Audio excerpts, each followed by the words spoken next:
Welcome to The Catholic Couch, the official podcast of the Catholic Counseling Institute, where we integrate the beauty of the Catholic faith with modern psychology to give you real tips for real life. I'm Amber Pilkington, Catholic therapist, wife, mother, and woman who, well, if we're being honest, still gets nervous about confession. And since in this week leading up to Holy Week, many churches are offering penance services, I thought it would be a great time to make this episode to talk a little bit more about the psychology of confession. If the thought of confession makes you break out in a cold sweat, you're not alone. I get it. I hear it all the time from clients, friends, and sometimes even that little voice in my own head that whispers, do you really have to tell the priest that? But here's the thing. Confession isn't just a box that we check off for Lent, nor is it a Catholic guilt trip disguised as a sacrament. It's actually a brain-altering, nervous system regulating, attachment repairing gift from God. And today, we're going to talk about why.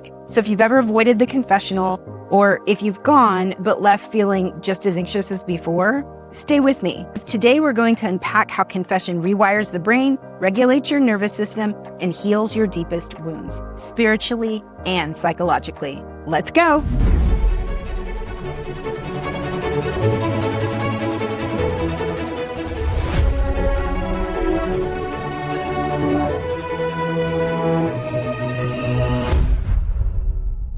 Why does confession feel so hard? All right, truth time. Why is it that even people who love their Catholic faith hesitate when it comes to confession? Some say it might be pride. Others say it's shame. They just don't want to admit that they've been spiritually living like a college student with a dorm full of dirty laundry. But let's go deeper. From a neuroscientific point of view, our brains are wired to avoid pain and discomfort.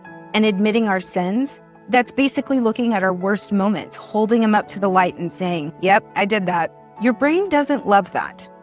Here's where it gets fascinating though. The amygdala, which is the part of your brain that produces fear, lights up like a Christmas tree when you're anticipating something embarrassing or shameful. So if you've ever walked into confession feeling like a deer in headlights, that's your amygdala trying to protect you from potential danger. But there is no danger. There is only grace. And that's where the beauty of confession begins.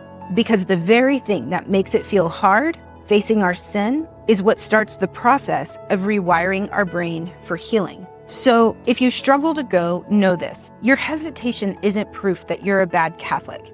It's proof that you're human. And that's exactly why Jesus gave us this sacrament. The Neuroscience of Confession. Let's get a little nerdy for a second.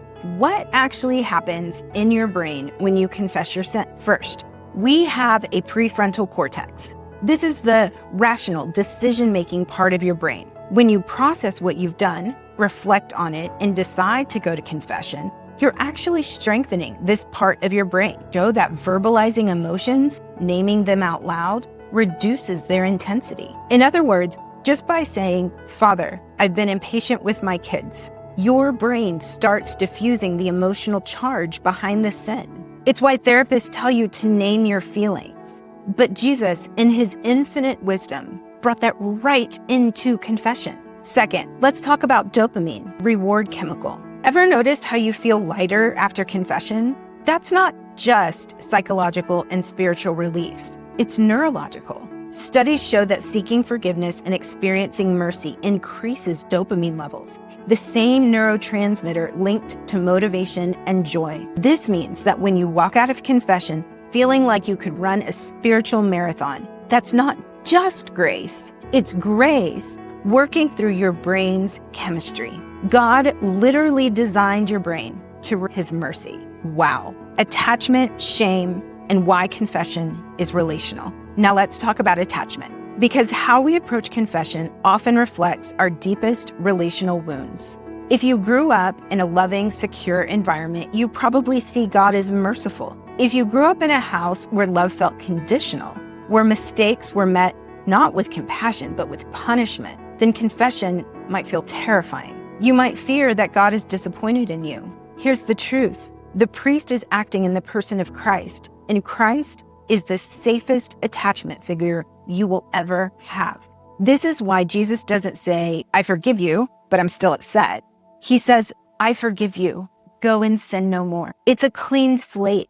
No grudges, no cold shoulder, just restoration. And guess what? This rewires the nervous system. When you experience unconditional forgiveness, your brain builds new neural pathways that say, I am safe, I am loved, I can repair my mistakes without fear of rejection, which, by the way, is exactly how secure attachment works.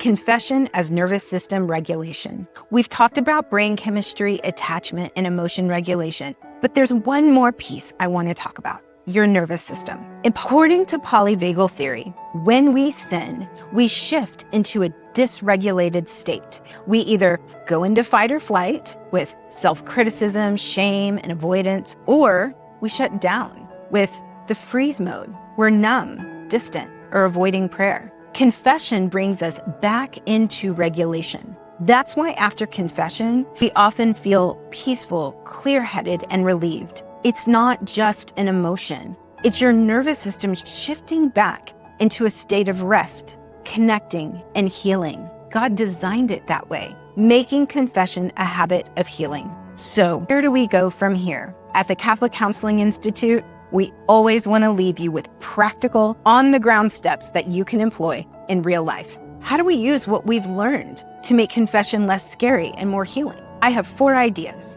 Number 1, reframe it. Confession isn't punishment. It's about resetting your brain, soul, and nervous system. And the words that you say to yourself matter. Number 2, make it regular. The more often you go, the less your amygdala freaks out. Science and spiritual wisdom agree. Repetition builds neural and spiritual resilience. Number 3, prepare, but don't overthink it. Your sin doesn't shock God. He already knows. Just show up. He's ready to receive you. And number 4, trust the process. Even when you don't feel anything immediately, trust that God and your brain are working behind the scenes. If you've been avoiding confession, and yet there's this little voice in the back of your head that says, maybe you should take your family to your church's penance service this week, I hope today's episode gives you a new perspective, one rooted in both faith and science. And feel free to share it with your family. God isn't waiting to scold you. He's wanting to heal you. Remember, your brain is wired for mercy. Your nervous system is built for restoration. And your soul, it was made for grace. So go, be free, and let Him love you. I continue to pray, dear sisters, that you are having a blessed and fruitful Lent. Please keep us in prayer too as we grow this channel. And feel free to reach out in the comments or through an email to let me know if there's any topics that would be helpful for you to hear more about. I'm happy to help. And remember, there will always be a place for you on the Catholic Couch.